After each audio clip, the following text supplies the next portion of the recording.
संत रामपाल जी महाराज एक ऐसे महान संत जिन्होंने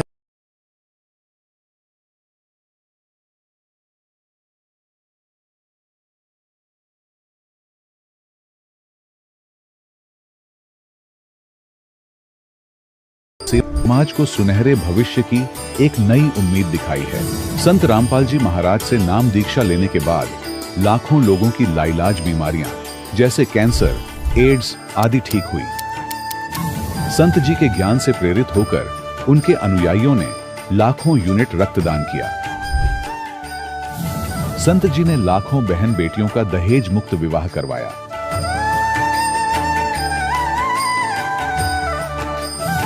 संत जी ने लाखों लोगों का नशा छुड़वाया, करोड़ों उजड़े परिवार बसे। संत जी के आश्रमों में समागम के दौरान निःशुल्क नेत्र चिकित्सा, दंत चिकित्सा प्रदान की जाती है। संत रामपाल जी महाराज द्वारा समय समय पर पर्यावरण संरक्षण के उद्देश्य से बड़े स्तर पर वृक्षारोपण किया जाता है। संत जी ने जरूरतमंदों को तत्काल राहत पहुंचाने के लिए एम्बुलेंस सेवा शुरू की। संत जी अपने अनुयायियों को देहदान के लिए प्रेरित करते हैं, जिससे मानवता की सेवा और चिकित्सा क्षेत्र में सुधार हो सके। संत रामपाल जी महाराज के सभी आश्रमों में हर रोज निःशुल्क भंडारा आयोजित किया जाता है, जहां हर वर्ग, हर जाति और हर धर्म के लोग एक साथ बैठकर भोजन करते हैं।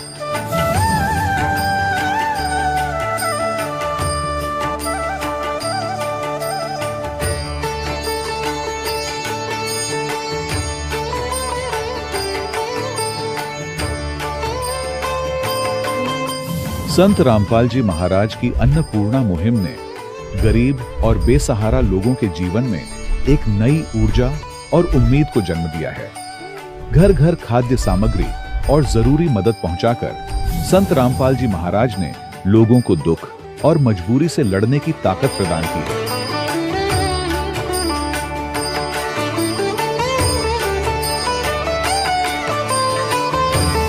संत रामपाल जी महाराज द्वारा गरीब लोगों के लिए घर बनवाने का अद्भुत कार्य एक ऐसी मिसाल कायम कर रहा है जो सदियों सदियों संत जी की उदारता और दया भावना के तौर पर जाना जाएगा।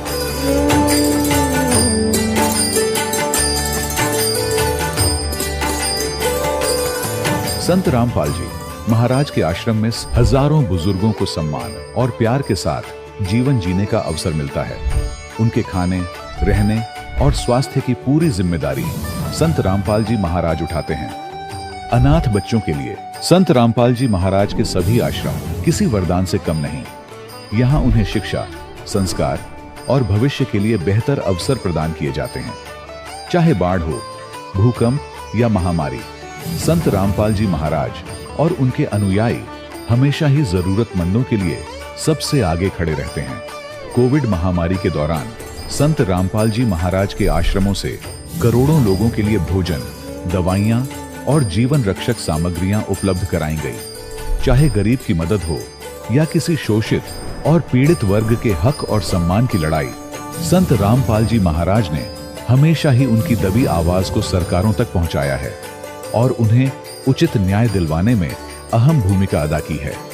समाज में आध्यात्मिक और सामाजिक मूल्यों के प्रति जागरूकता लाने में संत रामपाल जी महाराज हर कदम पर मानवता के सच्चे सेवक साबित हुए हैं।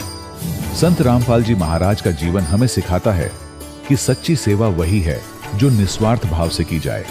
आइए हम भी इस महान सेवा के कार्य में इस महान संत से जुड़ें और संत रामपाल जी महाराज से नाम दीक्षा लेकर अपने जीवन को धन्य बनाएं।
गीता में अर्जुन को स्वयं भगवान कह रहे हैं कि उस परमेश्वर की शरण में जा, उसके लिए उन संतों के पास जा जो तत्वदर्शी हो।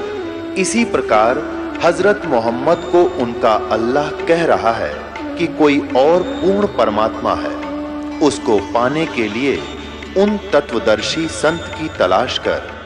वो प्रभु कौन है, ये जानने के लिए कृपया अवश्य सुनिए जगत गुरु तत्वदर्शी संत रामपाल जी महाराज के अमृत वचन। सत साहिब दर्शकों, जब एक आम इंसान अपने जीवन में सुख और शांति की तलाश में हर संभव देवी देवता की भक्ति करता है, व्रत, उपवास, कीर्तन और तरह तरह की साधनाएं अपनाता है, और फिर भी उसे न शारीरिक सुख मिलता है और न मानसिक शांति, तो उसका विश्वास डगमगाने लगता है। दर्शकों, कुछ ऐसी ही कहानी थी उत्तराखंड के रहने वाले दीपचंद लोमी जी की। दीपचंद लोमी जी ने अपने जीवन में शिव जी की पूजा की, हनुमान जी की आराधना की और अन्य देवी देवताओं की भी साधना करते रहे, लेकिन इसके बावजूद भी न तो शारीरिक लाभ मिला और न ही मानसिक शांति मिली। लेकिन दीपचंद लोमी जी का कहना है कि मेरा जीवन तब पूरी तरह बदल गया जब मैंने संत रामपाल जी महाराज से नाम दीक्षा ग्रहण की। दर्शकों, आखिर क्यों आज दीपचंद लोमी जी जैसे लाखों श्रद्धालु अपने धर्म में प्रचलित साधनाओं को शास्त्रों के विरुद्ध बताते हुए उनका त्याग कर रहे हैं और संत रामपाल जी महाराज की शरण में आ रहे हैं? साथ ही वे यह दावा क्यों कर रहे हैं कि केवल संत रामपाल जी महाराज ही शास्त्रों के अनुसार सच्ची भक्ति दे रहे हैं? आखिर इसके पीछे की सच्चाई क्या है? आइए सुनते हैं दीपचंद लोमी जी की कहानी, उन्हीं की जुबानी। सर नमस्कार। नमस्कार सर। क्या नाम है जी आपका? सर मेरा नाम दीपचंद्र लोमी है। अभी तो मैं भक्ति में आने के बाद भक्ति दीपदास नाम से अपने को पुकारता हूँ। दीपदास जी कहाँ से आए आप? सर मैं उत्तराखंड राज्य के बागेश्वर जिले से आया हुआ हूँ। वहाँ पर एक गांव है भेटा, जो हमको दुर्गा की एक मंदिर है, उसके आचार्य के रूप में हमें वहाँ प्रतिष्ठित किया है गांव वालों को। इस वजह से भेंट में वो गांव मिला हुआ है। सर संत रामपाल जी महाराज से कब जुड़े आप? सर मैं 25 अप्रैल 2013 को परमात्मा सदगुरु रामपाल जी महाराज जी की शरण में आया था। सर संत रामपाल जी महाराज से नाम दीक्षा लेने से पहले आप क्या भक्ति साधनाएं करते थे? सर कुछ पिछले जन्मों के संस्कार होंगे, जिस वजह से मैं बचपन से ही काफ़ी भक्ति में रहता था, साधु संतों के साथ रहता था और जो लोकल बाबा लोग थे उनके साथ में रहता था, अखाड़ों में काफ़ी रहता था। मैं 7वीं 8वीं क्लास में पढ़ता था, तभी से हारमोनियम तबला वगैरह भी बजाने लग गया था और भजन कीर्तन कई किस्म के ऐसे आयोजनों में जाता रहता था। हमारे घर में हर साल अखंड रामायण होता था।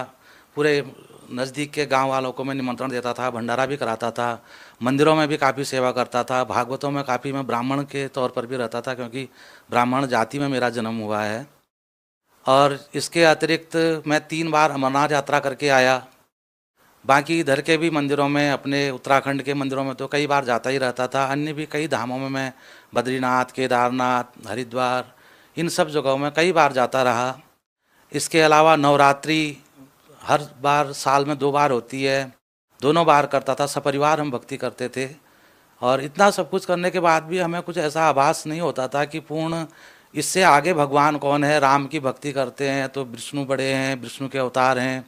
कृष्ण की करते हैं तो उसमें भी शक होता था कि इनसे बड़े भी भगवान हैं। दुर्गा की भक्ति करते समय कभी ऐसा लगता था कि सबसे बड़ी यही है, क्योंकि ब्रह्मा विष्णु महेश भी इनकी भक्ति करते हैं। और ऐसा चाहत होती थी कि हम सबसे जो बड़े भगवान हैं, सब भगवानों से बड़े हैं, श्रेष्ठ हैं, उनकी भक्ति करें। कभी बोलते थे सदाशिव बड़े हैं, शिव बड़े हैं, तो कुछ समझ में नहीं आता था कौन बड़े हैं। बोलते थे राम शिव की भक्ति करते हैं, शिव राम की भक्ति करते हैं। राम का द्रोही शिव का द्रोही हो जाता है और शिव का द्रोही राम का द्रोही हो जाता है।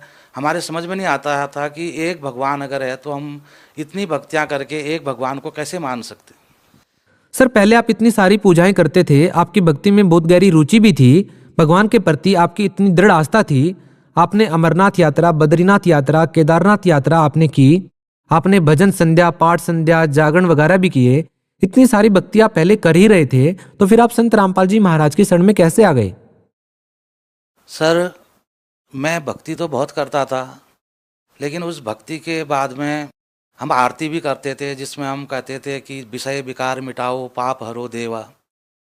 पाप तो हम कितने करते थे, जब तक किसी दूसरे को पता नहीं चला उसको हम पाप समझते ही नहीं थे। और विषय विकार हम भजन कीर्तन में भी जाते थे, भागवतों में भी जाते थे, और सबसे जो हमारे वहाँ गुरु बैठे रहते थे, संत महंत जो बाबा के रूप में वहाँ बैठे रहते थे, और जो भगत सेवादार रहते थे, सब चरस पीने वाले, बीड़ी सिगरेट तंबाकू खैनी ऐसी चीज़ों का इस्तेमाल करने वाले, और उसमें से कई संख्या तो शराबियों की भी होती थी। मैं खुद शराब भी पीता था, खैनी भी खाता था, और चरस भांग भी पीता था, और सोचता था कि भक्ति में इस्तेमाल हो रही शिव जी की बूटी है, ऐसा बोल के हम उसको गलत न समझ करके भी उसका इस्तेमाल करते थे। सर ये क्या कारण है कि संत रामपाल जी महाराज के जितने भी भक्त हैं, जो भी उनसे नाम दीक्षा लेता है वो नशा छोड़ देता है, जबकि पहले भी आप भक्ति कर ही रहे थे, उस टाइम भी आप नशा छोड़ सकते थे। क्या कारण है कि आप संत रामपाल जी महाराज जी से जुड़े तभी आपका नशा छूटा? सर हम आज तक तो विषय विकार मिटाओ गाते थे, लेकिन हमारा होता कुछ नहीं था। परमात्मा संत सतगुरु रामपाल जी महाराज जी की शरण में जाते समय मुझे जब ज्ञान गंगा पुस्तक मिली, उसमें लिखा था कि किसी प्रकार का भी नशा, कोई भी नशा नहीं करना है, जबकि मैं परिपूर्ण नशे करता था। सर जैसा कि पहले आपने बताया कि आप बहुत सारी तीर्थ यात्राओं पर गए, बद्रीनाथ यात्रा, केदारनाथ यात्रा, बहुत सारी पूजाएं पाठ आपने की। सर अब आप क्या साधना करते हैं? संत रामपाल जी महाराज से नाम दीक्षा लेने के बाद क्या आपने वो सभी साधनाएं छोड़ दी? सर रामपाल जी महाराज जी ने हमको ऐसी साधना दे दी है कि अब हमें कहीं किसी, हमारी भाषा में गाढ़ गधेरे कहते हैं, कहीं पर्वतों के शिखर पर या कहीं नदियों की घाटी पर कहीं जाने की ज़रूरत नहीं है, क्योंकि भगवान तो सर्वव्यापक हैं, वो कण कण में विद्यमान है। लेकिन हमारे जो मनुष्य शरीर में जो हमारा शरीर है, इसी के अंदर इन सभी देवताओं के कमल स्थान बने हुए हैं। सर आपसे एक बात और जानना चाहेंगे कि जो लोग आपके साथ रहते थे, आपके साथ जागरण में जाते थे, जो लोग आपके साथ तीर्थ यात्राएं करते थे, उन लोगों को आप क्या कहना चाहेंगे? क्योंकि अब आपने वो सारी चीजें छोड़ दी हैं, केवल संत रामपाल जी महाराज द्वारा दी गई भक्ति साधना ही आप कर रहे हैं। सर मेरे जानने वाले पुराने साथी लोग, मेरा तो उनसे कोई बैरभाव नहीं है, लेकिन मेरी भक्ति में जाने के बाद में वो कई लोग नाराज़ हो गए हैं। नाराज़ होने का और कोई कारण नहीं है, मेरा कोई उनके साथ कोई झगड़ा, कोई लेन देन कुछ भी नहीं है। सिर्फ यही कारण है कि मैं पहले उनके साथ संगतों में, कीर्तनों में, भजनों में, ऐसी जगहों पर जाता था और काफ़ी बढ़ चढ़ कर हिस्सा लेता था। रामला में भी मैं पाठ खेलता था, विश्व हिंदू परिषद से भी मैं जुड़ा हुआ था और अच्छा समझ के ही जुड़ा हुआ था। लेकिन आज मेरा उन चीज़ों में शामिल नहीं होने से वो लोग काफ़ी नाराज़ रहते हैं। नाराज़ होने का कारण ये है कि वो कहते हैं कि अब आप क्यों नहीं भजन गाते हो। भजन गाने के लिए मैं उन्हें कहता हूँ कि परमात्मा की भक्ति, भगवान का नाम लेने में मुझे कोई बुराई नहीं है, मैं लेता ही हूँ। लेकिन जो हम पहले करते थे या जो अभी आप कर रहे हो, वो मेरे समझ में तब नहीं आया, जो गुरुजी संत रामपाल जी महाराज जी की शरण में जाने से मेरे समझ में आ गया है। सर आपसे एक बात और जानना चाहेंगे कि जो पूजाएं आपने की, उन पूजाओं को छोड़ करके संत रामपाल जी महाराज द्वारा दी गई भक्ति साधना आप कर रहे हैं, तो सर संत रामपाल जी महाराज द्वारा दी गई भक्ति साधना से आपको क्या क्या लाभ मिले? सर पहली बात तो मैंने आपको पहले बताया कि मैं भक्ति की तरफ मेरा आकर्षण बचपन से था और मैं भक्ति करना चाहता था, इसीलिए घूम रहा था जगह जगह। मुझे परमात्मा सतगुरु संत रामपाल जी महाराज जी की शरण में आने से मुझे पहला तो आध्यात्मिक लाभ हुआ। उसके बाद में मेरे अंदर काफ़ी विषय थे, काफ़ी विकार थे। जैसे मैं नशा भी करता था, नशा में कोई ऐसे देखा देखी लोगों को, जो मैं महफिलों में गया, साधु संतों के बीच में गया, अधिकांश नशा करने वाले होते थे। इस वजह से मैं वहाँ नशा भी सीख गया और बाद में मेरा हैबिचुअल हो गया उस चीज़ का। ये सब चीज़ें मुझे विश्वास नहीं था कि मैं छोड़ पाऊँगा। मैंने काफ़ी कोशिश की और परमात्मा की शरण में आने से, जिस दिन मैं सतगुरु रामपाल जी महाराज जी की शरण में आश्रम में गया था, तो साथ में लौंग लेके गया था ताकि मेरे से बीड़ी बिना रहा नहीं जाएगा। लेकिन मुझे ये भी पता नहीं चला, याद नहीं रही कि मैं लौंग भी लाया हूँ। वह दिन है, आज का दिन है, मैं सब विषय विकार से मुक्त हो गया हूँ। इसके अतिरिक्त मेरे घर में हम पहले तो सब अच्छा ही चलता रहा, लेकिन बाद में मेरे बच्चे बीमार रहने लग गए। लड़के का मेरे हार्ट की प्रॉब्लम हो गई, उसको हार्ट में छेद बताया, जिसको डॉक्टर ने मना किया था कि इसको न डांटना है, न किताब पढ़ने के लिए जोर देना है और न इसको कोई दौड़ भाग करने देना है। और उसका लगातार 8 साल तक ट्रीटमेंट चलना था। उसके कागजात मेरे पास मौजूद हैं। और हमारे यहाँ उत्तराखंड में कुमाऊँ रीजन में हल्द्वानी में एक हार्ट केयर सेंटर है, जगदम्बा हार्ट केयर सेंटर, और वहाँ से उसका इलाज चल रहा था।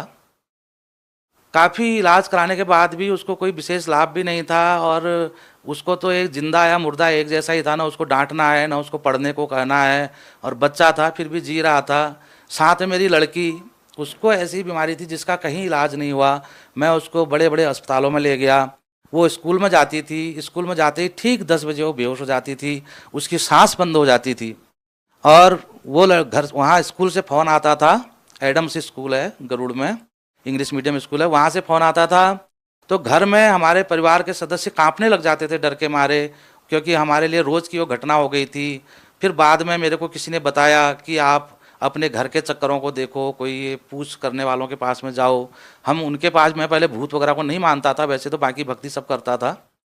तो उनके पास जाने से उन्होंने हमें तरह तरह की बातें बताई। कोई हमारे पितरों के बारे में बताया कि आपके पितरों का दोष है, कोई ऐसी बातें बताई। हमने, उन्होंने जो कुछ भी बताया वो किया। वो करने से हमको लाभ तो हुआ, लेकिन आंशिक लाभ हुआ। 2-4 दिन 10 दिन तक हमें आराम रहता था, फिर वही घटना दोबारा हो जाती थी। इसके अलावा और कई हमारे घर में ऐसी बीमारियां तो होती ही रहती थी बूढ़े बच्चों को। ये बड़ी बीमारियां थी। परमात्मा की शरण में जाने के बाद में वो दिन है, सिर्फ एक दिन, जिस दिन मैं लड़की को नाम दिला के लाया, और वो दिन है आज हमको 3.25 साल हो गए हैं परमात्मा की शरण में गए हुए। उसको दोबारा कभी ऐसी शिकायत नहीं हुई, और न लड़के का हम कोई ट्रीटमेंट करा रहे हैं, न कहीं अस्पताल में दिखा रहे हैं। वो बिल्कुल स्वस्थ है।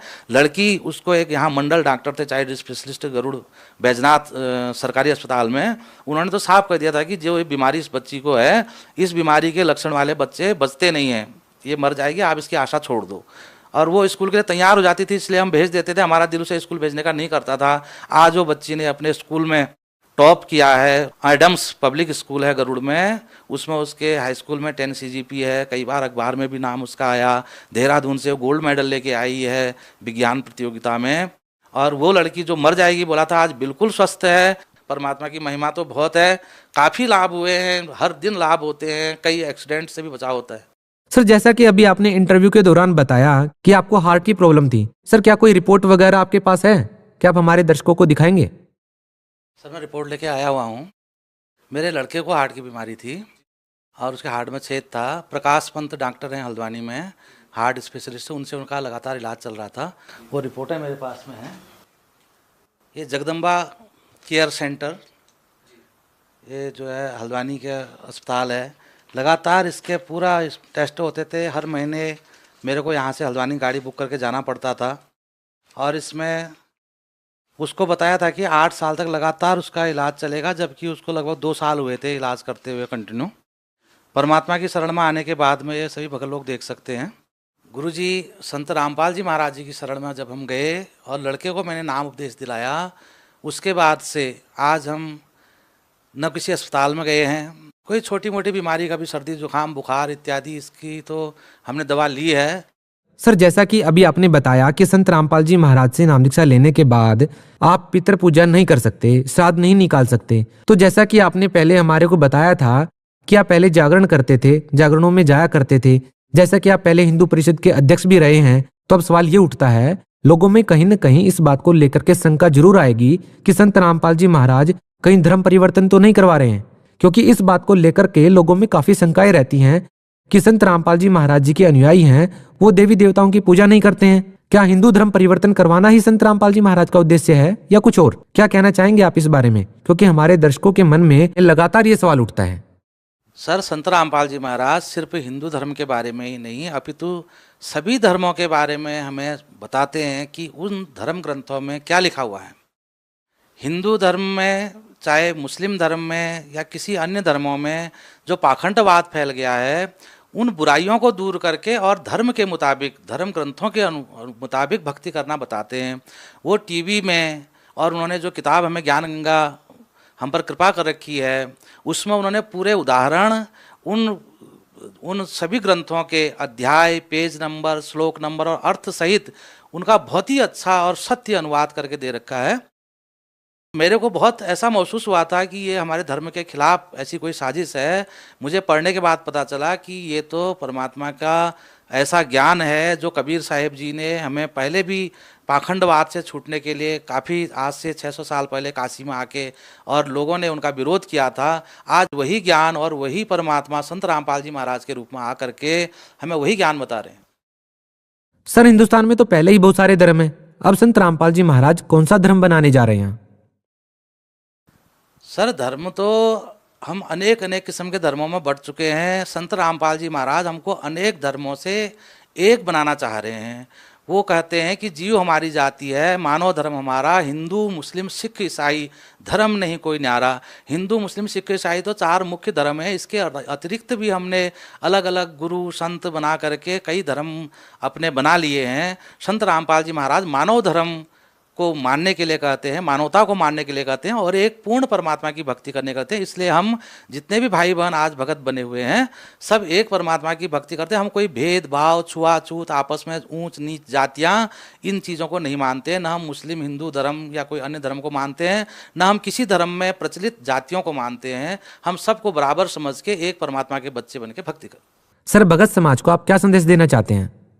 सर मैं सभी भक्त आत्माओं से, सभी भक्तजनों से प्रार्थना कर रहा हूँ, सभी भगत हैं जो भी कोई भी भक्ति कर रहे हैं वो लोग पहले तो सत्संगों को सुने। ज्ञान गंगा पुस्तक उन्हें कहीं भी मिलती है, उसे पूर्ण पढ़ें, 1-2 पन्ने पढ़ करके उस पर फैसला न करें।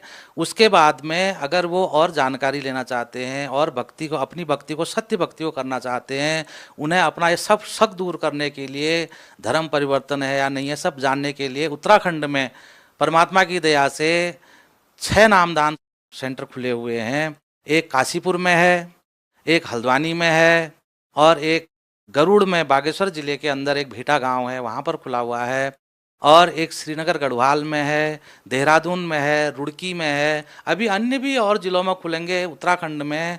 इसलिए भक्तों की कमी है क्योंकि वहाँ पर भूत पूजा, पितर पूजा इस चीज़ को ज़्यादा मान्यता दी गई है और लोग सब दुखों से परेशान रहते हैं। सब दुखों का छुटकारा पाने का एक ही उपाय है कि संत रामपाल जी महाराज के शरण में आए।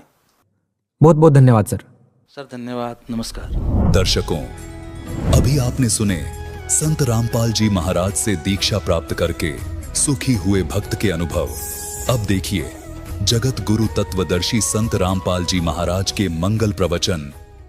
जैसे हमारे यहाँ जो हिंदू धर्म के अंदर गीता जी में 3 अध्याय के 10 से लेकर 15 तक स्पष्ट किया है कि जो ब्रह्मा जी ने बताया था सृष्टि के प्रारंभ में कि तुम यज्ञ करो, यज्ञों के द्वारा इन देवताओं को बढ़ाओ और बढ़े हुए देवता फिर तुम्हें मनीषित फल देंगे, और जो प्रारब्ध में जो किस्मत में तुम्हें जो धन मिला है उसमें से यदि तुम दान धर्म नहीं करते हो, यज्ञों पर नहीं लगाते हो तो तुम चोर हो।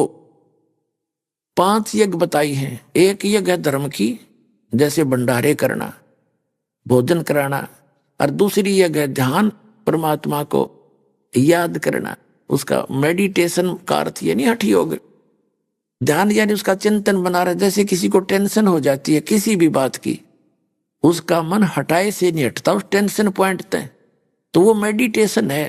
तो ऐसे भगवान की टेंशन बने, उसको याद रहे, उसकी वहां जाने की ऐसी लगन लगे, दैट इज मेडिटेशन, हमारा मेडिटेशन। और जो हठ योग करते हैं वो मेडिटेशन नहीं है, वो हठ योग है, वो सदग्रंथों में निषेध है। तीसरी एक हवन की, देसी घी की जोत जलानी चाहिए। जैसे हम अपने देसी माने गाय भैंस का दूध, जिस देश में जैसा, उनका घी से जोत जलानी चाहिए, दूध से घी बनाकर उस प्योर घी का, शुद्ध घी का जोत जलाते हैं। तो ये हवन यज्ञ है। इन सभी यज्ञों का ही प्रतिफल वर्षा होती है, वर्षा से अन्न होता है, अन्न से मनुष्यों की तृप्ति होती है और उनकी उत्पत्ति होती है। फिर बताया है कि एक यज्ञ धर्म की, दूसरी यज्ञ ध्यान, तीसरी यज्ञ हवन की, चौथी यज्ञ प्रणाम, और 5वीं यज्ञ है तत्व ज्ञान की, सत्संग की, सब अध्याय की। तो ज्ञान यज्ञ 5 वक्त की नमाज कर लो, ज्ञान यज्ञ, या सुबह शाम दोपहर के जो हम आपको नित्य नियम बताते हैं वो नमाज है आपकी। और जैसे सिख धर्म के अंदर एक जप जी का पाठ करते हैं वो उनकी नमाज है। नमाज में स्तुति, भगवान की प्रार्थना। और प्रणाम यज्ञ, सिख धर्म के अंदर भी दंडोत प्रणाम करते हैं, तो ऐसे प्रणाम करते हैं। और मुसलमान धर्म भी इसको प्रणाम बताते हैं जब सजदा करते हैं, ठीक है। तो 3 यज्ञ तो हम सभी में चल रही है। एक भंडारा, जैसे मुसलमान धर्म में ये तो मांस से वितरित करें, भंडारा धर्म यज्ञ रही कहाँ इनके पास। तो एक इनके पास कौन सी यज्ञ है, एक यज्ञ है उनकी ज्ञान यज्ञ, नमाज करते हैं, दूसरी परिणाम यज्ञ। बाकी जो यज्ञ हैं वो यज्ञ नहीं है।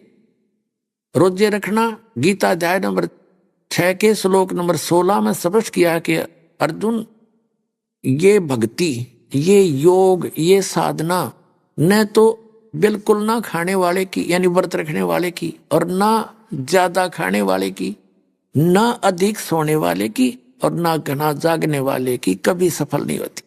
सफल नहीं होती यानी व्रत रखना भी निषेध है गीता जी में।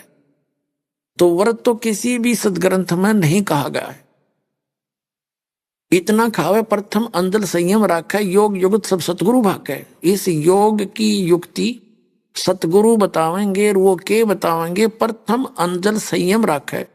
इतना भी नहीं खावे दड़ी पक्का फिर टूटे अंगड़ाई नींद आ जा, और इतना कम भी नहीं खावे कि आंख मुस जा सारे। जैसे दास पहले हनुमान का व्रत रखा करता मंगलवार का, और छोटी उम्र में शुरू कर दी थी।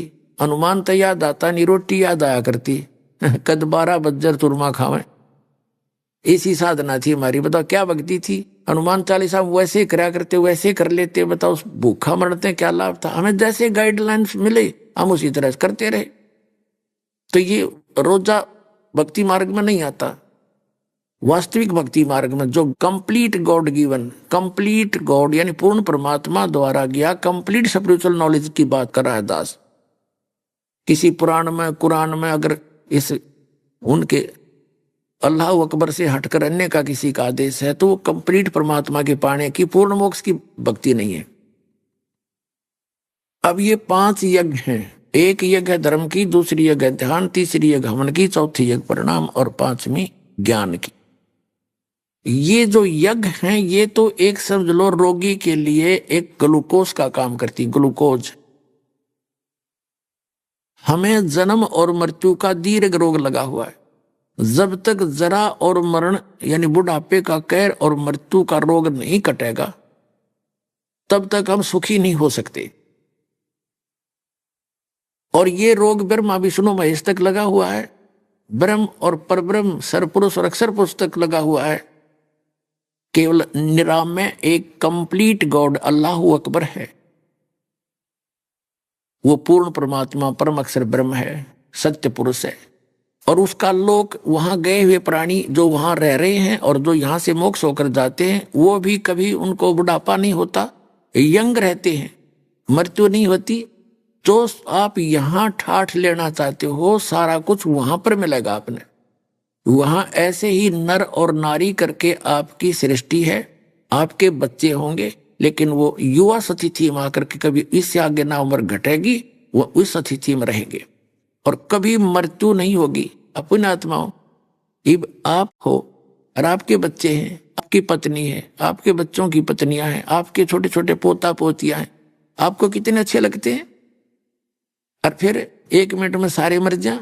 जैसे पीछे एक सन 2000 के अंदर 26 जनवरी सन 2000 को इस गुजरात के अंदर एक भूकंप आया था। कई मंजिल की कोठियां बनाने में पूरा जीवन लगा दिया था उन लोगों ने। 2 पीढ़ी लगी रही थी और उन्हीं के नीचे दबकर मर गए, समाप्त होगी।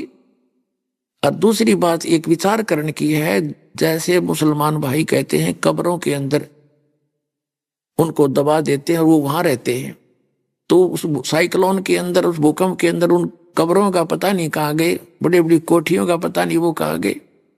तो कहने का भाव ये है दास का कि यहां ना जाने के बिजली गिर जा कब के हो जा। तो आपको कितना अच्छा लगता, आपके परिवार कितने प्यारे लगते। अरे एकदम कोई एक बच्चा भी मर जा, तड़प कर टक्कर मारते हम। माँ बाप मर जा बच्चे रोते हैं, बच्चे मर जाते माता पिता रोते हैं, भाई बहन रोते हैं। तो ये क्या खाक सुख है, इस पर किस चीज पर आश्रित हुए बैठे हो। तो ये आपका परिवार कभी ना मरे और ठीक ठाक रहे तो आपने क्या दिक्कत है। आप बड़ी खुशी से रहोगे, बड़ी खुशी बनाओगे। और यहाँ तो रहना ही नहीं, वो आपको वहां मिलेगा जिसकी खबर लेकर ये दास आया है। ये है अंतिम पैगंबर, ये रामपाल दास है, वो फाइनल प्रॉफिट। ये सच कर मान लेना, लेटेस्ट।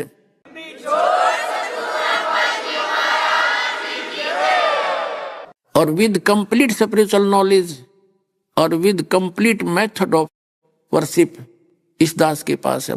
अब जैसे 5 यज्ञ जो हम करते हैं ये तो ग्लूकोज है, अब कंपलसरी है। जैसे डॉक्टर के पास कोई रोगी जाता है और उसकी स्थिति को देख के परिचित हो जाता है तो तुरंत डॉक्टर ग्लूकोज लगाता है, ट्रीटमेंट अन्य बाद में शुरू करता है। तो उस ग्लूकोज से हटकर और ट्रीटमेंट है। ग्लूकोज तो शरीर की केवल एक पानी की पूर्ति करेगा, इसको सपोर्ट देगा, रोग नहीं काटेगा। रोग नाश करने की अन्य औषधि है, टैबलेट है, इंजेक्शन है, कैप्सूल्स है। तो वो न तो गीता के अंदर वो कैप्सूल है, कुरान शरीफ के अंदर वो मंत्र नहीं है, वो कैप्सूल नहीं है, वो टैबलेट नहीं है, इंजेक्शन नहीं है जिनसे रोग नाश होगा। वो तो केवल ग्लूकोज है, ये समझ लो। अब टैबलेट कौन सी है, इंजेक्शन कौन से हैं? जैसे श्रीमद् भगवत गीता अध्याय नंबर 8 के श्लोक नंबर 13 में गीता ज्ञान दाता कहता है, ओम इति एकाक्षरम ब्रह्म व्यवहारण माम अनुसमरण यह परियाति तजन देहम स याति परमाम गति।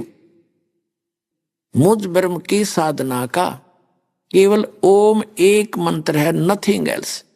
जो अन्य जो मंत्र जाप करते हैं गीता जी में कहीं नहीं है। जैसे ओम नमः शिवाय, ओम नमः भगवते वासुदेवाय, और जितने भी मंत्र एवं नमः, ये मंत्र नहीं है, ये गीता में प्रमाणित ही नहीं है। इसके अतिरिक्त जो साधना भक्ति करते हैं वो गीता अध्याय नंबर 16 के श्लोक नंबर 23 और 24 में निषेध है कि शास्त्र विधि को त्याग कर जो मनमाना आचरण करते हैं उनको न सुख होता है, ना उनकी गति होती है, ना उनको कोई सिद्धि प्राप्त होती है, यूजलेस।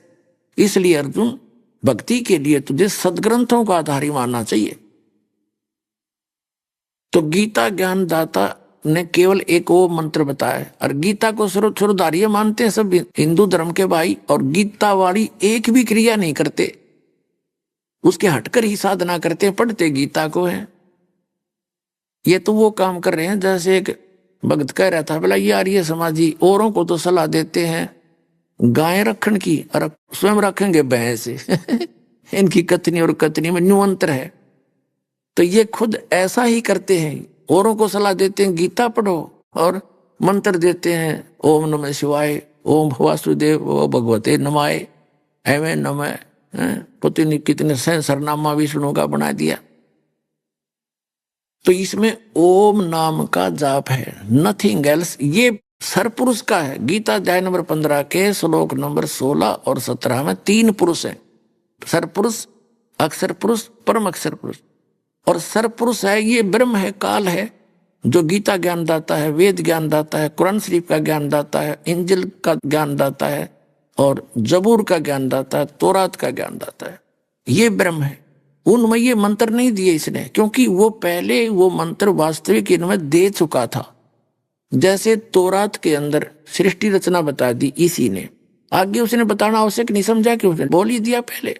इससे पहले के ये ग्रंथ हैं वेद और गीता, ये इसकी तरफ से कंप्लीट ज्ञान है, इसमें मांस खाने का कहीं प्रावधान नहीं है।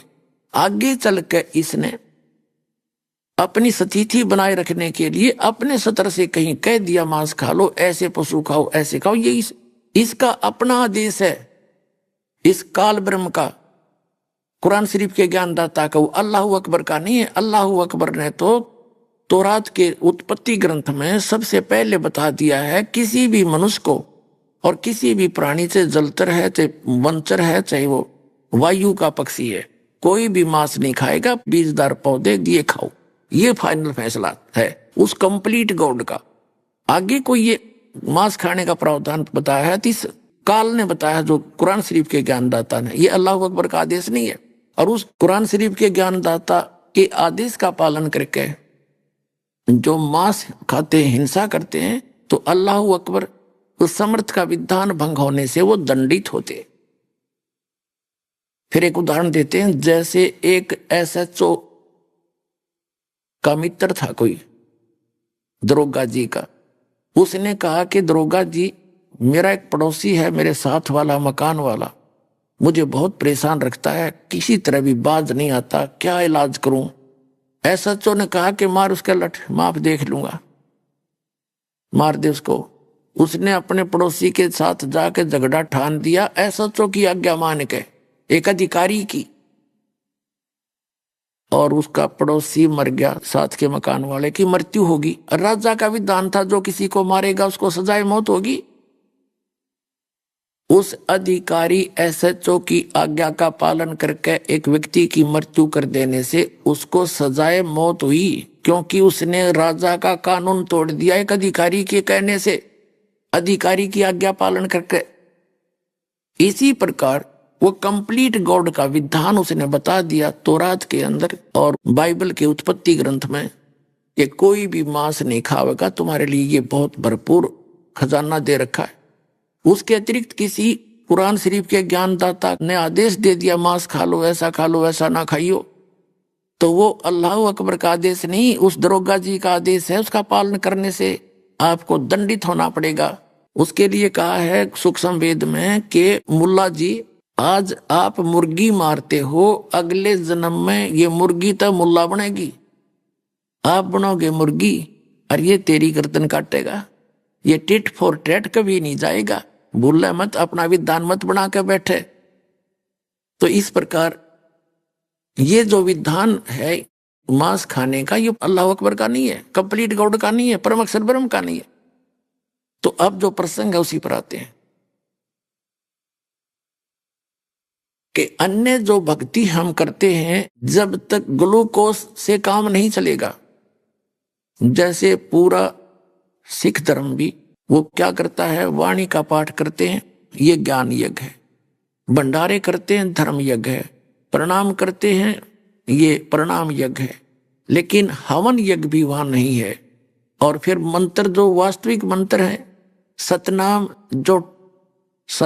जो है ये समझ लो टैबलेट हैं, वो कैप्सूल हैं, कैप्सूल और टैबलेट है, 2 अक्षर का सतनाम, एक ओम एक तत्, और जो सारनाम है वो इंजेक्शन समझ लो। तो ये कंप्लीट कोर्स है जन्म और मृत्यु के रोग का नाश करने का। जैसे अब ये दास बताएगा वो कंप्लीट कोर्स, ये 500 यज्ञ करनी है जो सतलोक आश्रम में आपको बताई जाती। जैसे 5 यज्ञ आपको बता दी, एक यज्ञ धर्म की भंडारे किए जाते हैं, भोजन कराए जाते हैं भक्तों को, और दूसरी जगह ध्यान या परमात्मा का विशेष कसक ऐसा ज्ञान बता दिया जाता है आपकी बुद्धि नहीं हटेगी सतलोक तक। आप बेशक यहाँ काम कर रहे हो लेकिन आपकी इच्छा ये रहेगी है भगवान इब का पीछा छूट जाए और बुराइयों से बचोगे, भक्ति करते रहोगे। जनता तो सतनाम की और न चिंता दास, और जय कोई चिंता नाम बिना वह काल की फांस। फिर क्या बताते हैं कि एक यज्ञ धर्म की, दूसरी यज्ञ ध्यान, तीसरी यज्ञ हवन की, चौथी यज्ञ प्रणाम, हम दंडोत प्रणाम करते हैं, और 5वीं यज्ञ ज्ञान की। ये तो ग्लूकोज है, ये कंप्लीट है ग्लूकोज भी, अच्छा ग्लूकोज ये है। और फिर सतनाम सूक्ष्म वेद के अंदर कंप्लीट कोर्स है, क्योंकि हमारे शरीर के अंदर चैनल बने हुए हैं। रीढ़ की हड्डी बैकबोन के अंदर की साइड में आपने छपकली देखी हो, सर्प देखा हो, उसके नीचे बिल्कुल प्लेन होती है छपकली, ऐसी रीढ़ की हड्डी के अंदर की साइड में मांस चिपका हुआ है। उस मांस के अंदर से नसें प्रवेश जारी है, नसें जारी पतली पतली, उन्हीं नसों से संबंधित एक आंतड़ियां सी बनी है, पतली पतली सी, कमल के आकार की पत्तियां सी बनी नजर आती हैं। जैसे हथेली पर ये चिन्ह से होते हैं, ऐसे उनके ऊपर है। तो रीढ़ की हड्डी जहां एंड होता है वहां मूल कमल है, गुदा के पास 2 उंगल ऊपर रीढ़ की हड्डी जहां खत्म होती है, बैकबोन जिसको बोलते हैं। उसके ऊपर ये शरीर समझो एक टेलीविजन है, इसमें चैनल बने हुए हैं, चैनल लगे हुए हैं। तो नीचे चैनल है गणेश जी का, जिसको मूल चक्कर कहते हैं, मूल कमल कहते हैं, कमल कहो चक्कर कहो। और लेकिन मूल स्थान गणेश जी का ऊपर लोक है। भगवान शंकर जी के लोक में एक स्थान है, इसका हेड ऑफिस है वहां। तो वहां जो क्रिया हो रही है इस मूल कमल से प्रत्येक से कनेक्टेड है। जैसे एक चैनल कहीं से भी चल रहा है, टेलीकास्ट कर रहा है, तो वो आप प्रत्येक के टेलीविजन में दिखेगी जो उस चैनल ऑन कर लेगा, यदि उसे कनेक्टेड है। तो ये सभी चैनल उनसे कनेक्टेड हैं। रिमोट दास के पास है, उनके रिमोट के न्यारे न्यारे मंत्र हैं, नंबर हैं। जैसे मूल कमल गणेश जी, उससे ऊपर 2 उंगल ऊपर स्वाद चक्र सावित्री और ब्रह्मा जी, फिर नाभि के सामने लक्ष्मी और विष्णु जी का कमल है, गणेश जी का 4 पंखड़ी का कमल है, और सावित्री ब्रह्मा जी का 6 पंखड़ी, 6 पत्ती सी लगी हुई आंतों की पत्ती सी, और नाभि कमल जो विष्णु जी और लक्ष्मी जी का, इसमें 8 पंखड़ियां हैं, 8 पत्ती सी हैं कमल जैसे आकार की। वो पत्ती नहीं, जैसे ये समझ लो एक निशान से है, पतली पतले से। और जब भक्ति करते हैं तो जैसे गाय और भैंस के स्तन दूध आने से पहले ऐसे लटक रहे होते हैं, और जब दूध भर जाता तो ऐसे तन जाते हैं, ऐसे भक्ति से ये अंदर की पंखड़ियां इन कमलों की अपने आप ये खुलना शुरू हो जाएगा, ऐसे खिल जाएंगी। अब तो वो ऐसे बुची पड़ी है ऐसे, फिर वो ऐसे होकर के ऐसे खिल जाएंगी, बिल्कुल ऐसे खुल जाएंगी भक्ति से। इन मंत्र जो आपको दिए जाएंगे, इन मंत्रों से। फिर हृदय कमल है दोनों सतनों के बीच में, और इस पेट से ऊपर, कंठ से नीचे और बैकबोन के ऊपर। ये शंकर भगवान और पार्वती का कमल है। इसका एक मंत्र है, उसको जाप दिया जाएगा आपको, उससे ये फिर खिल जाएगा कमल इनका। फिर कंठ कमल में दुर्गा जी का है, ये बैकबोन ना समाप्त होती है, एंड होता है यहाँ पर, इसके अंदर की तरफ। जैसे भगवान शिव और पार्वती के जो कमल का 12 पंखड़ी है, और दुर्गा जी के कमल की 16 पंखड़ी है। इसके बाद आगे जाके चिरकुटी है, उसके केवल 2 कमल हैं।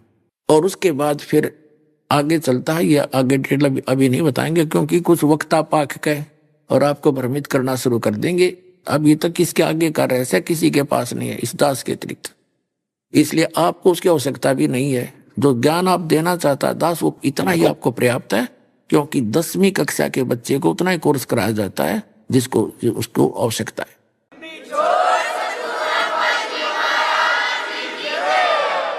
अब ये है कमल, आपको जो प्रथम मंत्र दिया जाता है वो मंत्र है। तो वो मंत्र क्या करेंगे, इनकी पूजा नहीं है। जैसे आपने बिजली बोर्ड से कनेक्शन ले रखा है, आप उनका टैक्स भरते रहोगे तो आपको लाइट देते रहेंगे, वो पूजा थोड़ी है। वो तो एक हमारा कर्तव्य है, एक नेक नागरिक का, कि आप अपना टैक्स भरो और उनका बिल भरो और अपना उनसे सुविधा लो, न तो बंद कर देंगे वो। तो हमने यहाँ जीने के लिए यहाँ के ये प्रधान हैं, ब्रह्मा विष्णु महेश दुर्गा और गणेश। यहाँ के नो सोच लिया डिपो होल्डर हैं ये। और यहाँ के ये जैसे को टेलीफोन विभाग के मंत्री के लालो गैस देते हैं, गैस कनेक्शन देते हैं, तो इनका टैक्स भरते रहेंगे, हम देते रहेंगे, टैक्स भरते रहेंगे, देते रहेंगे, ये सुविधा जारी रखेंगे, हमें हानि नहीं होने देंगे कुछ भी। और फिर जब हम यहाँ से चलेंगे तो इनका अकाउंट क्लियर रहेगा। इन मंत्रों की मजदूरी थे जो आपको दी जाती है, मजदूरी है या पूजा नहीं है। जैसे आपको बहुत बार उदाहरण दिया है, जैसे हमने जल प्राप्ति करनी है, जल हमारा पूज्य है, हमारा इष्ट जल है, उसकी प्राप्ति के लिए जो प्रयत्न है वो हमारी मजदूरी है, वो पूजा नहीं है। जैसे इन मंत्रों का हम जाप करेंगे तो ये मजदूरी है, ये साधना है, ये पूजा नहीं है। साधना अलग है, पूजा अलग है। और आदर सत्कार करना एक अनिवार्य है, एक नेक नागरिक का, एक अच्छे व्यक्ति बहन भाई का एक दूसरे को प्रणाम करना, प्यार से बोलना, नमन होना। एक आधीनी आती है, आधीनी के बिना भगवान निकट नहीं आ सकता। जैसे मुसलमान भाई कहते हैं हमारा सिर झुकेगा तो एक अल्लाह को ही झुकेगा, नहीं झुकेगा। और अल्लाह का तुमने पता है कौन नहीं, अल्लाह ताला का, जो तुम तो काल के आगे झुका रहे हो, तुम डम्मी गॉड को यानी गलत खुदा की ही आगे सजदा कर रहे हो। वो तो अल्लाह अकबर का तो तुम्हें पता ही नहीं, उसकी पूजा का भी नहीं पता, उसने ऑप्शन छोड़ दिया। इस कुरान शरीफ के सूरत फुरकानी 25 आयत 52 से लेकर 59 तक में अरे कॉमन सी बात है पुण्यात्माओं। जैसे आप जी कोई वस्तु उधारी लेना जाते हो अपने किसी साथ के मकान वाले पे, उसको भी प्यार से बोलोगे, आदीनी से नम्रता से पेश आओगे और फिर उससे भूमिका बनाकर कहोगे जी मुझे ऐसी वो वस्तु चाहिए थी, तो वो अपने पास ना होगी तो दूसरे से लाकर दे देगा उस व्यक्ति को जो भी नम्र भाव से बात करेगा। एक यूं कहेगा अरे वो चीज दे, मैंने वो दे ले उठा के, होगी तब भी नाट जाएगा। अगर इस गधे ने बोलना भी ना आता, होगी तो भी नाट जाएगा कि हमारा कोनी खराब हो रही है। और ये शिक्षा देते नहीं होगा, सर झुकेगा तो एक अल्लाह को ही झुकेगा, हम तो प्रणाम भी नहीं करते किसी को।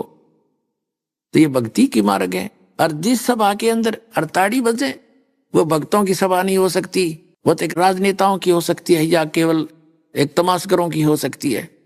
क्योंकि ये जो ताड़ियां बजाई जाती हैं ये उन श्रोताओं की गलती नहीं, उनको ज्ञान देने वालों की त्रुटि है।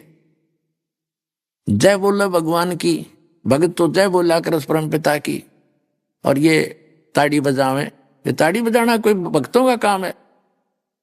संतों की सभा में ताड़ी नहीं बजा करती, भगवान की जहां चर्चा हो वहां ताड़ी नहीं बजा करती, वहां तो जय जयकार हुआ करती है भगवान की। तो पुण्यात्माओं, अब जैसे ये राधा स्वामी वाले, धन धन सतगुरु वाले, किसी ने देख ले, ये राधा स्वामी की ब्रांच है। जय गुरुदेव पंथ, सच्चा सौदा सरसा और जगमाल वाली वाला पंथ, ठाकुर जी वाला, कृपाल जी वाला, राधा स्वामी वाला, ये सारे शिवदयाल जी के ही कुएं का पानी है। ये कहते हैं कि हम तो सीधे त्रिकुटी में जाते हैं, हमने नीचे के भक्ति की कोई आवश्यकता नहीं, हम तो सीधी, हमारी चढ़ाई वहां तो शुरू होती है। देख अकल देखो इन, हमने स्वदेश जाना है, हम विदेश में रह रहे हैं, मान लीजिए किसी विदेश में रह रहे, स्वदेश आना है, तो वहां से सभी नो ड्यू सर्टिफिकेट लेकर ही हम वापस आ सकते हैं। अगर किसी ने जरा सी टांग अड़ा दी तो आप स्वदेश तो छोड़ो, प्लेटफॉर्म एयरपोर्ट पर नहीं जा सकते। हमने सब लोग जाना है, हम दूसरे लोग इस काल के लोक में रह रहे हैं, पृथ्वी पर कहीं भी किसी देश में। तो यहां से जाने के लिए हमने पहले इनके प्रधानों से नो ड्यू सर्टिफिकेट लेना पड़ेगा। और वो प्रधान आपको बता दिए, ये शरीर में बैठे हैं, आप इनकी भक्ति करते रहोगे, इनमें ऑटोमेटिक जमा होंगे, उसके खाते में पहुंच जाएंगे। और जब यहां से आप चलोगे तो ये आपके सब मार्ग क्लियर मिलेगा त्रिकुटी तक।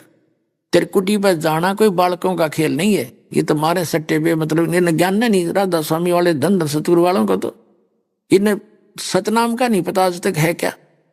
और वही सतनाम, वही सतलोक, वही सचखंड, वही सार शब्द, वही सार नाम, वही सतपुरुष तो ये जाओगे कहाँ? झूठा ज्ञान ध्यान कहाँ लाओ? तुम तुम्हारा ज्ञान ही झूठा है, तो उसकी साधना क्या करोगे?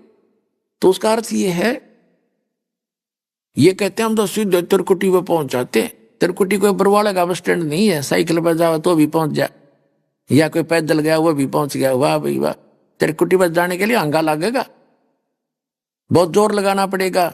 यानी जोर का मतलब है सत साधना करनी पड़ेगी, फिर तो दिखते नहीं है। तो जितने भी आप प्रथम मंत्र दिए जाते हैं ये आपको त्रिकुटी तक पहुंचा देंगे। त्रिकुटी तक बरी हो गया आप इस प्रथम मंत्र से। और इसके साथ साथ परमात्मा ने दया बख्शी है, 2 मंत्र और दिए हैं, फर्स्ट एंड लास्ट। ये उस परम अक्षर ब्रह्म का, अल्लाह ताला की कमाई है इसमें।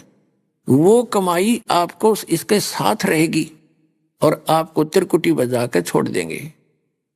त्रिकुटी बज जाने के बाद फिर सतनाम के 2 अक्षर हैं, उन 2 अक्षरों का काम शुरू होगा। एक तो ब्रह्म का है, इस काल का, ये तो इसको हम दे देंगे। गीता अध्याय नंबर 18 के श्लोक नंबर 66 में कहा है, गीता ज्ञानदाता कहता है कि सर्वधर्मान परित्यज माम, मेरे सतर के सभी धार्मिक अनुष्ठानों को छोड़कर एकम शरणम व्रज, उस एकम अद्वितीय अल्लाह ताला कंप्लीट गॉड परम अक्षर ब्रह्म की शरण में जा, तब मैं तुझे सब पापों से मुक्त कर दूंगा, तू चिंता मत कर। हम कैसे फंसे रहे, हम कुत्ते गधे सुअर बनकर क्यों भटकते रहे? क्योंकि हम अभी तक अपने इस साधना ओम नाम की पूंजी ब्रह्मलोक में नष्ट कर देते थे। ओम ब्रह्म का जाप है और हम ब्रह्मलोक में जाकर के उसका नष्ट करके वापस आ जाते थे। अपन आत्माओं यहाँ आप भ्रमित हो जाओगे थोड़े से कि जैसे प्रथम मंत्र में भी ये मंत्र है और सतनाम के अंदर भी इनका समावेश है, तो यहाँ ये समझ लेना कि जिस मंत्र से, जिस नाम से हम जिसको सुरत लगाकर उसका जाप करते हैं तो वो उसी का बोधक होता है, उसी का लाभ देता है। जैसे एक लड़की के पिता का नाम हरि सिंह और उसके पति का नाम भी हरि सिंह, कुदरती ऐसा इत्तेफाक हो गया। अब जब वो अपने पिता का नाम लेती है, हरि सिंह की हूँ, बेटी किसकी, हरि सिंह की, पत्नी किसकी, हरि सिंह की, तो उस समय उसकी सुरती अपने पति के ऊपर होती है, सूरत पर, कि मैं उसकी पत्नी हूँ, हरि सिंह नाम दोनों है। इतना ही काफी समझ लेना, भ्रमित ना होना, क्योंकि ये तो अध्यात्म ज्ञान है, बालकों का खेल नहीं है। आप तो अज्ञान से भरे पड़े हो। अब उस अज्ञान को निकालने के लिए दास को इतना प्रयत्न करना पड़ा है, इतने बड़े बड़े उदाहरण ला करके सब फिर सेट करना पड़ रहा है, तब ये यथार्थ ज्ञान आपने सुहावेगा। ये प्रयत्न इसलिए करा दास। तो सतनाम 2 अक्षर का है, इसमें एक ओम एक तत् गुप्त है। प्रसंग चल रहा था, ये कहता है कि मैं तुझे सब पापों से मुक्त कर दूंगा। कैसे कर देगा कि हम पहले ओम नाम का जाप ब्रह्म का है, इसकी भक्ति करते रहे ऋषि लोग, और हम पहुंच गए ब्रह्म लोक में। इसकी कमाई खत्म हुई, फिर पृथ्वी लोक पर आगे देवने कुत्ते, हमने यह पूंजी यही नाश करते रहे अपनी। अब इस पूंजी का नाश नहीं करेंगे हम, इसको पकड़ा देंगे, पकड़ते रहिए और हमें बरी कर यहाँ से, हम इसका ऋण दे देंगे, तो ये हमारा मांगे क्या, इसका हमारा लेन देन क्या रहा फिर। तो इसको, जैसे पहले क्या होता था, साहूकार लोग जो छोटे व्यक्ति निर्धनों को अपने मजदूर बना लेते थे, उनको पहले पैसा दे देते थे, थोड़ा बहुत 1000, 2000, 10,000 जैसा भी। अभी आपने सुने संत रामपाल जी महाराज के मंगल प्रवचन। आइए अब सुनते हैं संत रामपाल जी महाराज से नाम दीक्षा लेकर सतभक्ति करके अद्भुत लाभ प्राप्त करने वाले अनुयायी के विचार। दर्शकों, मनुष्य अपने जीवन में हर वह साधनाएं करता है जिससे परमात्मा प्राप्त हो सके, लेकिन फिर भी उसे ना तो परमात्मा प्राप्त होता है और ना ही परमात्मा से मिलने वाले सुख।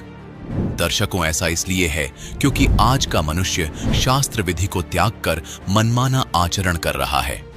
दर्शकों, ऐसी ही कहानी थी हरिद्वार की रहने वाली बबली जी की।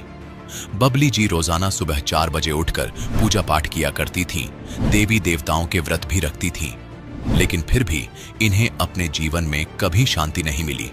दर्शकों, जब हिंदू धर्म में की जाने वाली साधना से कोई राहत मिलती ना नजर आई, तो बबली जी ने सहारा लिया यीशु मसीह का, यानी ईसाई धर्म का। लेकिन दर्शकों, वहां से भी इन्हें कोई राहत नहीं मिली। लेकिन आज बबली जी का कहना है कि मैंने जब से संत रामपाल जी महाराज की शरण ग्रहण की है, तब से मेरे साथ अद्वितीय चमत्कार हुए हैं।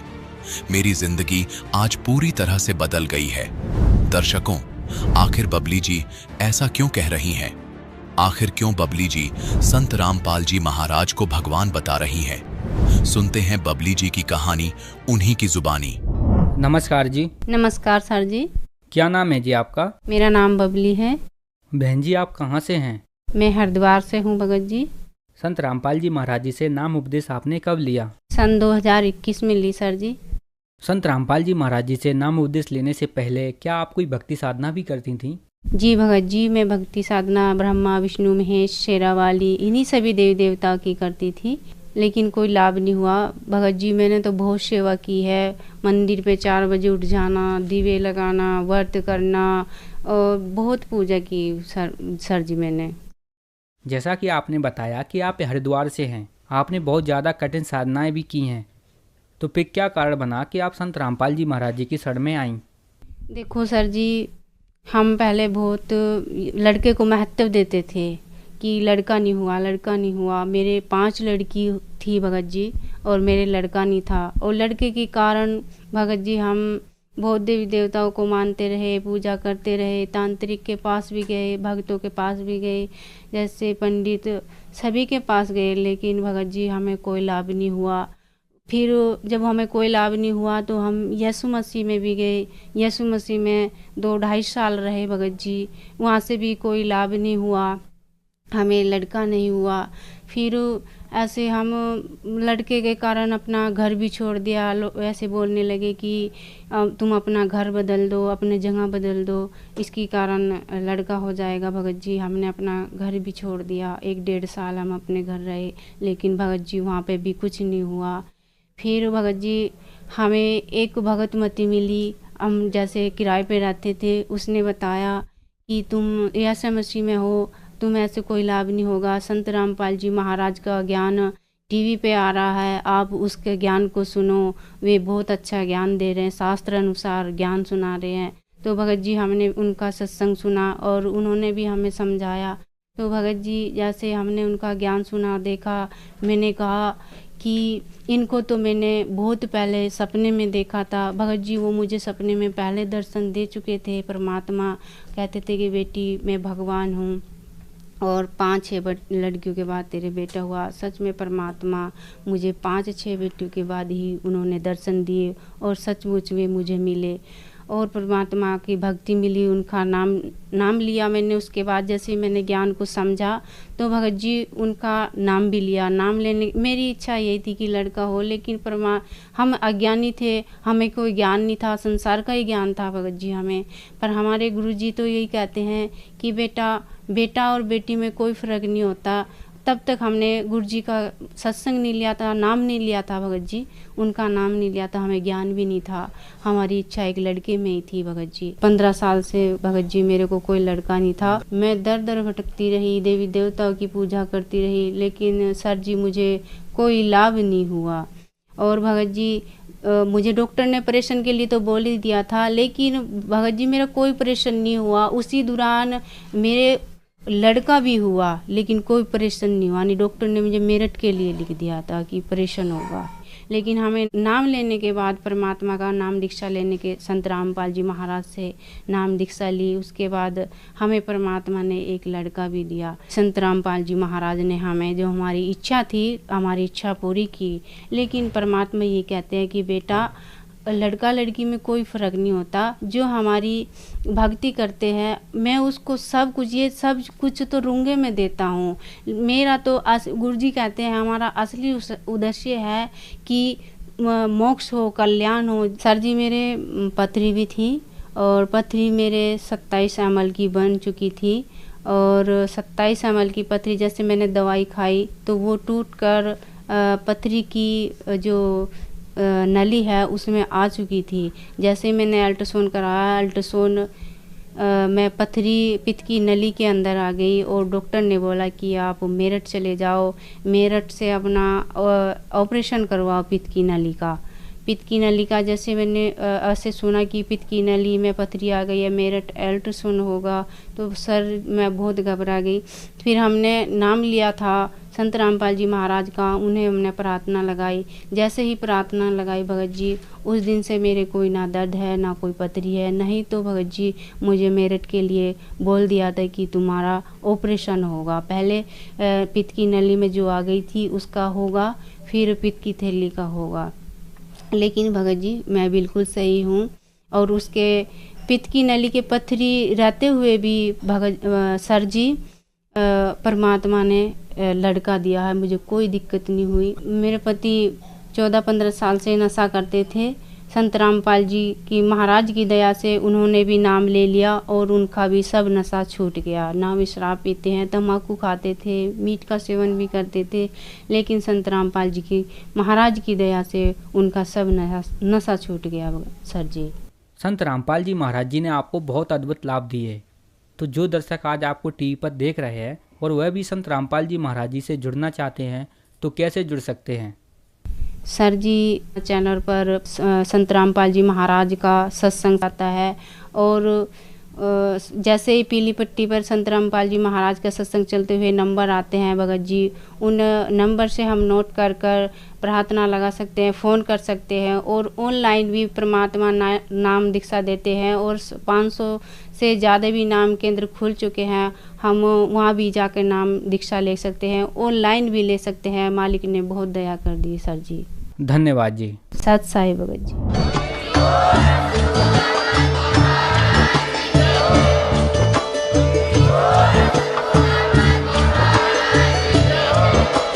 आप सुन रहे थे जगत गुरु तत्वदर्शी संत रामपाल जी महाराज जी के मंगल प्रवचन। अधिक जानकारी के लिए विजिट कीजिए हमारी वेबसाइट www.jagatgururampalji.org। संत रामपाल जी महाराज जी के शुभ आशीर्वाद से पूरे विश्व भर में 500 से भी ज्यादा नाम दीक्षा केंद्र हैं, जिन पर संत रामपाल जी महाराज जी द्वारा ऑनलाइन निशुल्क नाम दीक्षा दी जा रही है। अपने नजदीकी नाम दीक्षा केंद्र का पता करने के लिए संपर्क करें 8222880541।